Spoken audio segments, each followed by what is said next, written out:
Hey there, welcome to another video. Today I'm going to be talking about thinking ahead, prophylactic thought and flip side principle. So what is thinking ahead? What is prophylaxis? And what's the flip side principle? A lot of jargons today. So let's deconstruct all of them. Before that, let me just ensure I have my setup right. I need two boards. Let's get back to the presentation. Perfect.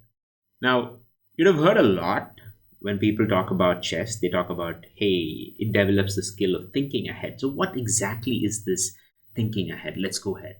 So, thinking ahead, if you want to understand that, let's talk about something fundamental to our universe, like the Newton's third law, which says every action has an equal and opposite reaction. In other words, the action has almost an automatic reaction.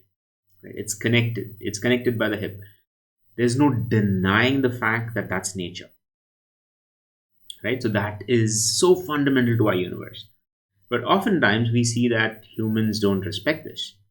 There's an insanity when we deny nature and we say, oh, I never thought this is going to happen, right? They don't honor the nature of things. And that's why many people are in some form of a soup or another. Thinking ahead is actually honoring the nature of things. It's understanding cause and effect. How does it apply in chess? We'll get there. So let's take an example.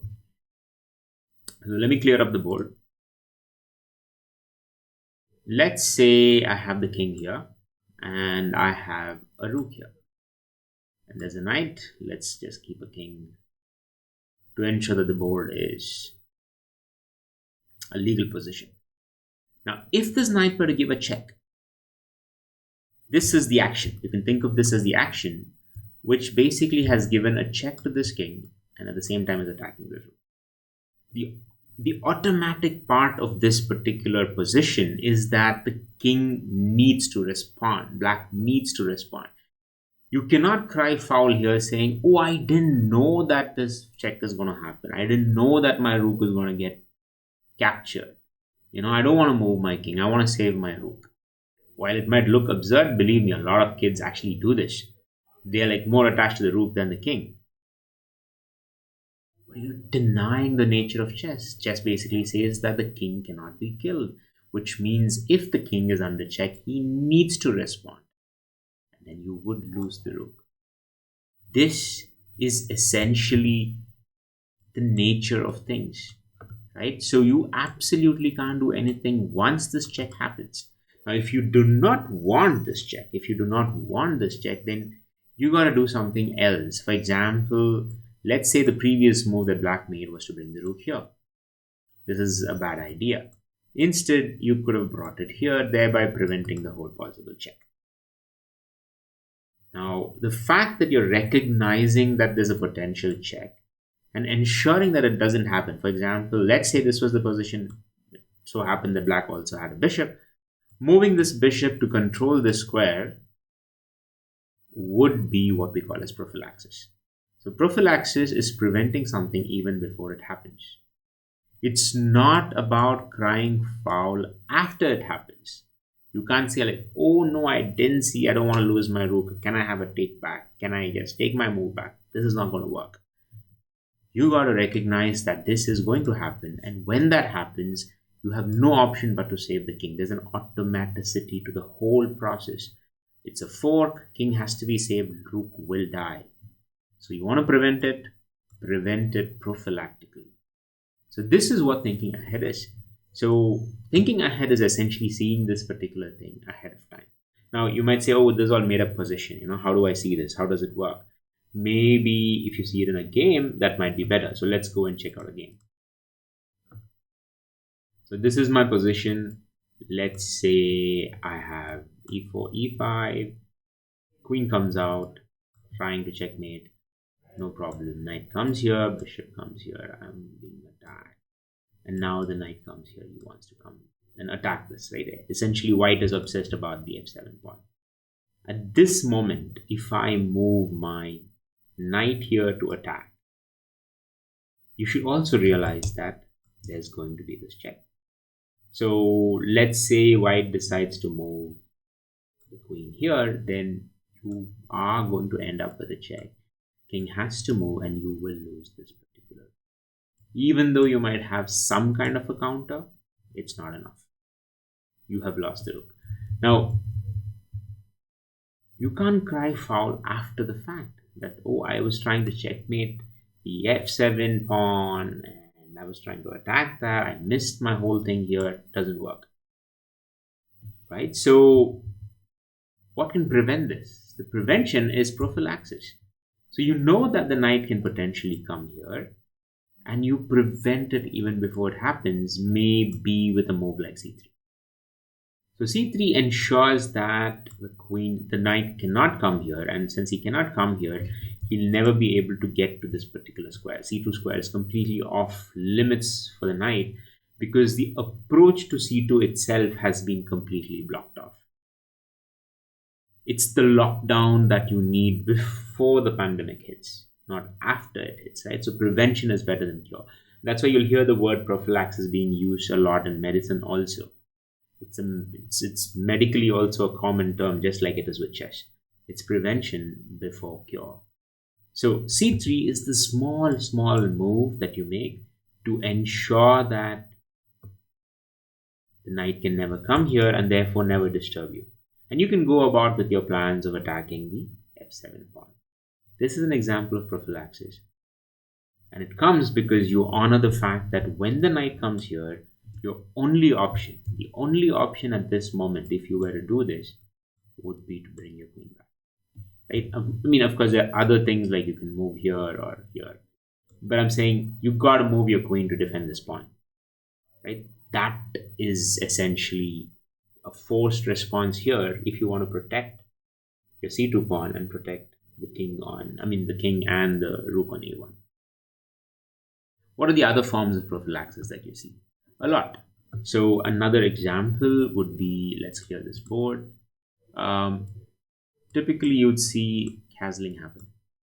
Right? So a castle is where you end up with a king like this.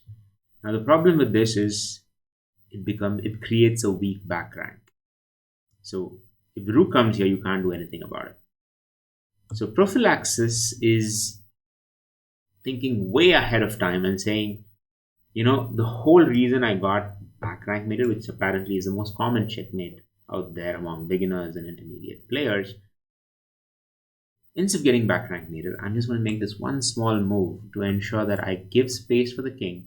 So even in the worst case, when I'm completely blindsided and I don't see this check, I still have an escape hatch for the king. That's prophylaxis.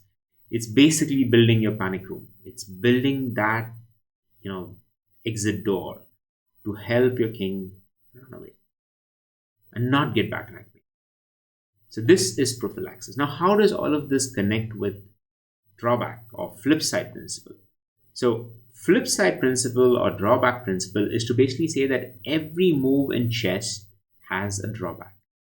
And recognizing this drawback will ensure that you can start thinking prophylactically. For example, castling is a wonderful move. It protects your king. But there's a drawback.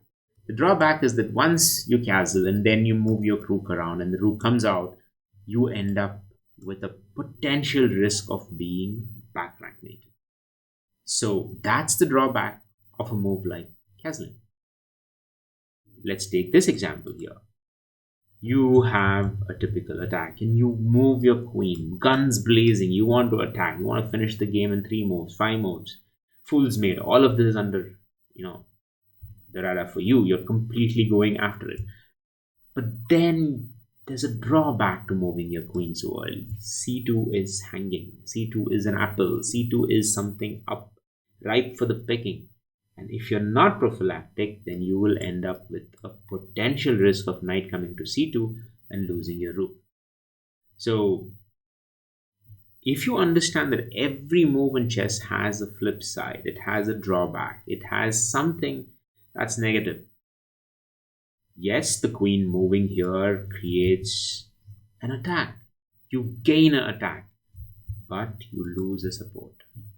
The flip side to this move is that c2 becomes a hanging pawn, a potential weakness, a possible attack. This is what the flip side principle in chess is, because every move is that. Now let's go back. So let's assume that cause 1 has effect 1 and cause 2 has effect 2. And you don't like effect 1. Like, let's say, castling causes back rank mate. If you don't want effect 1, which is you don't want to get back rank mated, then probably you should never castle. Yes, or if you castle, you think of a move like head 6. Think prophylactically to prevent the negative effect of cause 1. This is the core of prophylactic thinking. Prevention is better than cure. All of this happens only when you become more aware of the board. I hope this is helpful. So what are the next steps? Start leveraging prophylaxis in your game. Analyze change. Something is changing with every move. Think about the drawback to every move. Think about the flip side to every move. Often we fall in love with the reason why we make a move. It's attacking, it's guns blazing, it's like plan to checkmate, it's like amazing attack on your opponent's king side. But while you're doing all of that, there might be some drawback to your move. With every move, there might be a drawback. Every time a pawn moves, it creates weaknesses. So analyzing these drawbacks will ensure that 1, you are aware of the potential risk and you make the necessary fixes, right? So as I said, castling often leads to a structure that could lead to back rank mate. Doesn't mean that you should never castle. You should castle, but you should understand the drawback of castle is to create that back rank mate structure and therefore spend that extra time to open up that escape hatch by moving head 6. That's prophylactic thinking. So if you're able to understand drawback, understand flip side to your moves, then it makes you more of a prophylactic thinker, and that helps you think ahead in the game. When you do it enough number of times, it becomes your very nature. It becomes habitual, and it starts overflowing from chess into other aspects of your life. It becomes a life skill. I hope you found this video insightful. If so, please do share, subscribe, and like. And I'll see you in the next video. Thank you so much.